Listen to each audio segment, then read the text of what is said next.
আমি সোমা বলছি, সোমা মুখার্জি। এত কষ্ট হচ্ছে ভিতরে যে হসপিটালে বসে থাকতে পারছি না, আমাদের সব ডাক্তাররা সবাই খুব ডিস্টার্বড। আজকে তো ওপিডি বন্ধ রাখা হয়েছে। তোরা জানিস সমস্ত ঘটনা শুনলাম, যা যা মানে সত্যিকারের ঘটনা, যেটা আরজি করের ভিতরের যে ডাক্তার তারা তাদের বন্ধু বান্ধব মারফত এটা ছড়িয়ে মানে এসছে আমাদের কাছে।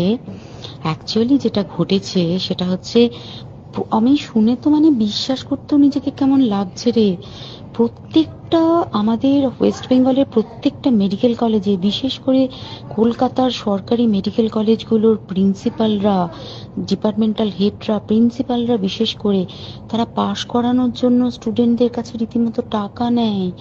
যেসব স্টুডেন্টরা, ইন্টার্নরা, পিজিটিরা যারা ভালো করে ক্লাস করে না বা থিসিস তারা জমা দেবে, পিজিতে তো থিসিস জমা দিতে হয়, তো যারা MBBS final year final pass করবে না সাপ্লি পাইয়ে দেবে, ইন্টার্নের কমপ্লিশন দেবে না, ইন্টার্ন হওয়ার পর কমপ্লিশন না দিলে তারা রেজিস্ট্রেশন নাম্বার পাবে না, এই সমস্ত ভয় দেখিয়ে টাকা পয়সা নেয়। সমস্ত জায়গাতেই এটা আছে। এর মধ্যে সব থেকে নিকৃষ্টের থেকেও নিকৃষ্টতম হচ্ছে সন্দীপ ঘোষ, প্রিন্সিপাল, যে তোর আমাদের কি বলে আরজি কর মেডিকেল কলেজে। সেখানে ভাব যে ওনার একটা বিশাল নেক্সাস ছিল, যাতে উনি বেশ কিছু ইন্টার্ন, হাউস স্টাফ এদেরকে দিয়ে ওই নেক্সাসটা চালাতেন।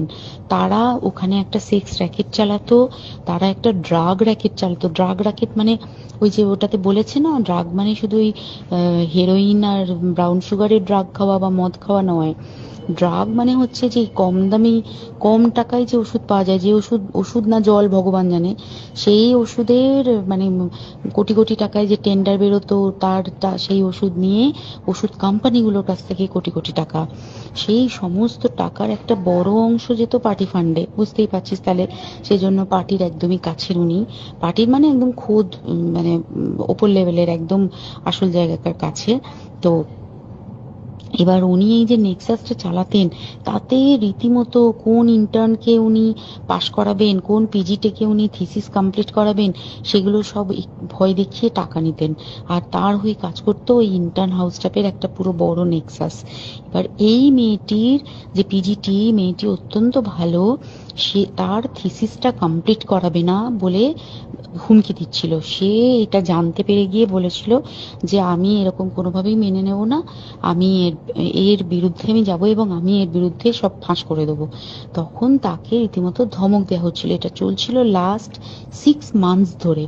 6 মাস ধরে তাকে হুমকি দেওয়া, তার প্রতি মানে বেশি বেশি প্রথমের দিকে কি করছিল, অত্যাচার করছিল। মানে কিরকম, বেশি বেশি করে নাইট ডিউটি দিচ্ছে, at a stress 36 hours duty, বেশি বেশি করে নাইট, বেশি বেশি করে খাটানো। এবং এগুলো সব জানে ডিপার্টমেন্টাল হেড, চেস্টের যে ডিপার্টমেন্টাল হেড সেও জানে, সিনিয়র পিজিটিরা সবাই জানে। প্রিন্সিপালের নির্দেশেই হচ্ছে এবং ওনার নেক্সাসের ছেলেমেয়েরাই কাজ করছে। তারা 6 মাস ধরে এটা করেছে। করার পরও যখন ওকে আটকাতে পারেনি, তখন কি করেছে, ওই দিনকে ওরা ঠিক করেছে, যে দিনটাতে এই ঘটনাটা ঘটেছে, সেদিন কতখানি প্ল্যান্ড এবং গট আপ গেম দেখ। সেই দিন ওই ঘরে, ওই সেমিনার রুমে প্রত্যেক দিনই 4 তলার আরো অনেকেই যারা সিনিয়র পিজিটি বা জুনিয়র পিজিটি, তারা কিন্তু বিশ্রাম নিতে যেত, অনেকেই ওই ঘরে যেত।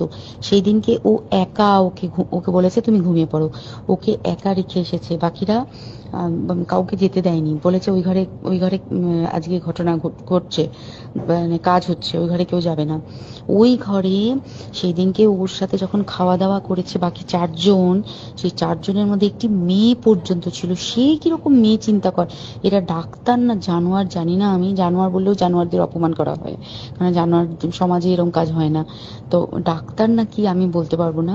সেই ইন্টার্ন মেয়েটি আরেকটি ইন্টার্নের গার্লফ্রেন্ড।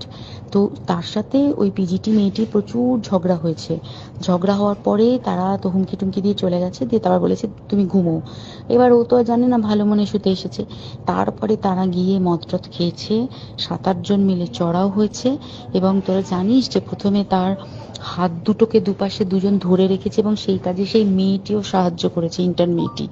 2 জন ওকে পা দুটোকে টেনে জরাসন্ধর মতো ছিঁড়ে ফেলেছে, মানে ছেঁড়ার মতো করে টেনেছে, যাতে পেলভিক বোন ভেঙেছে, গলার বোন ভেঙেছে। মানে কি বিপর্যস্ত মানে বিধ্বস্ত, কি নৃশংস অত্যাচার করেছে। ওকে উল্টো দিক করে শুইয়েছে, পিঠের ওপর দিয়ে বুট পরে হেঁটে গেছে, মাথাটাকে এমন থেতলেছে যে মানে স্কাল ফাল রাপচার হয়েছে। এই সমস্ত করার পরে শ্বাসরোধ করে তাকে মেরেছে। মেরে তারপরে আরো যেটা আরো ভয়ঙ্কর, যে একটা মৃত মানুষকে মিনিমাম ডিগনিটি দিতে জানে না।